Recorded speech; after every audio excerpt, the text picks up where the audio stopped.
신문 읽어주는 남자입니다. 문재인 정부가 임기 반환점을 돌았습니다. 그래서 오늘 동아일보가 임기 반환점을 맞아서 특별 여론조사를 진행했습니다. 문재인 정부에서 가장 잘한 정책과 못한 정책은 무엇일까요? 국민들은 문재인 정부의 경제정책에 대해서 어떻게 평가할까요? 지금부터 저와 함께 보시죠. 먼저 동아일보입니다. 여론조사에 참여한 국민들은 부동산 정책을 가장 못한 경제정책 1등으로 뽑았습니다. 그러나 복지 확대에 대해서는 긍정적으로 평가하는 여론이 높았습니다. 일자리 정책에 대해서 잘못됐다라고 냉철하게 평가한 사람이 60%가 넘었습니다. 사실 문재인 정부 정책의 핵심은 일자리 정책이었는데 그게 잘못됐다. 60% 넘는 사람들이 문재인 정부의 핵심 공약에 대해서 잘못됐다고 평가를 하고 있는 겁니다. 그렇지만 남북관계 개선은 긍정적이다가 51.8%였습니다. 잠시 후에 상세하게 임기 반환점을 맞은 문재인 정부 특별 동아일보의 여론조사 결과 잠시 후 상세하게 전달해드리겠습니다. 우리 돌직구쇼 시청자 여러분은 어떻게 평가하십니까? 다음 신문입니다. 이번엔 조선일보입니다. 조선일보 사설을 준비했습니다. 이 정부 안보는 노선에 앞서 기본 지식 부족이 문제다. 어제 정용 안보실장과 그리고 서훈 국정원장의 북한의 이동식 발사대 성능에 대한 평가가 엇갈렸다라는 많은 조간신문들의 비판적인 보도를 소개해드렸는데 어제 오후 청와대가 입장을 냈습니다. ICBM이 이동을 해서 고정을 시킨 다음에 별도로 미사일을 쐈기 때문에 이동식 발사대의 성능이 없다고 한 게 맞다라고 청와대가 해명을 낸 건데 이에 대한 조선일보 사설입니다. 정 실장이 북이 텔레에 실린 ICBM을 땅에 내려놓고 쏜 것을 두고 이동식 발사가 아니라고 생각했다면 이동식 발사가 무엇인지도 모르는 것이다. 텔에서 바로 발사하건 텔로 옮긴 ICBM을 내려서 발사대에 걸어놓고 쏘건 감시망을 피하고 우리 측 대응 시간을 줄이기 위한 이동식 발사라는 점은 다를 게 없다. 기초 군사 지식이다. 청와대 안보사령탑은 이런 기초 지식을 모르는 사람들이란 사실이 점점 분명해지고 있다. 조선일보는 사설에 이렇게 썼습니다. 시청자 여러분의 생각은 어떠십니까? 다음 신문입니다. 이번엔 중앙일보입니다. 자, 검찰이 지금껏 많은 곳을 압수수색했는데 조국 교수의 연구실을 직접 압수수색한 건 이번이 처음입니다. 서울대 연구실 압수수색.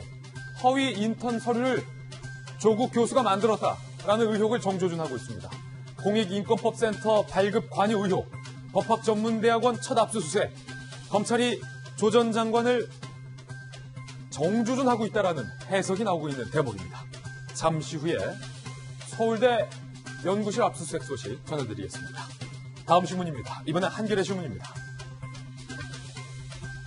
70대 23대 9대 2 학종에서 드러난 고교서 서열화. 학종, 학생부 종합평가죠. 교육부가 13개 대학 학종 실태조사를 했는데 학교 유형별로 전체 학생 대비 합격자 수가 달랐다는 겁니다. 그래프를 보시면요. 과고와 영재고, 특목고에서는 학종 합격자 비율이 70%, 외고와 국제고는 23.2%, 자세고는 8.9%, 일반고가 2.1%. 학종평가에서 일반고가 특목고에 비해 뒤처질 수밖에 없다라는 결과가 정부조사 발표됐습니다. 네, 이번엔 다음 신문입니다. 경향신문입니다.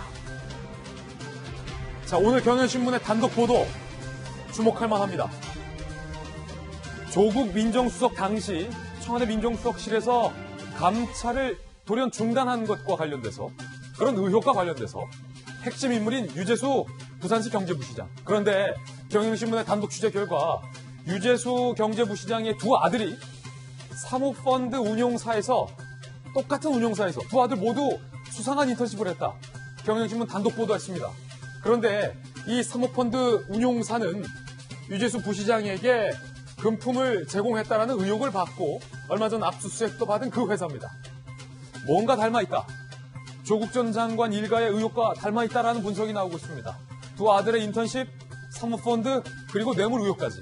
잠시 후에 이 보도 상세하게 파헤쳐보겠습니다. 정말 세간의 의혹처럼 검찰의 의심대로 누군가 개입해서 유재수 부시장에 대한 청와대 특감반의 감찰을 중단했다면 이것은 심각한 정권의 문제로서 비화될 수 있다는 해석이 경향신문에도 나오고 있습니다. 다음 신문입니다. 이번엔 한국일보입니다. 한국당 내부에서 이른바 박찬주 쇼크의 표시론이 나왔습니다. 텃밭 3선 이상은 용퇴하라. 나름 충격적인 얘기가 나왔습니다. 지도자급 인사들은 험지에 출마하라. 김태흠 의원이 회견을 열고 소신 발언했습니다. 텃밭에서 3선 이상 한 사람들은 이제 용퇴하라라는 겁니다. 지도부는 험지에 출마하라라는 겁니다. 민주당에서는 인적 쇄신에 열을 올리고 있는데 한국당에서는 누구도 불출마한다라는 얘기가 나오지 않고 있는 작금의 현실에 대해서 김태흠 의견이 따끔한 소신 발언을 했습니다. 지금까지 신문 읽어주는 남자였습니다.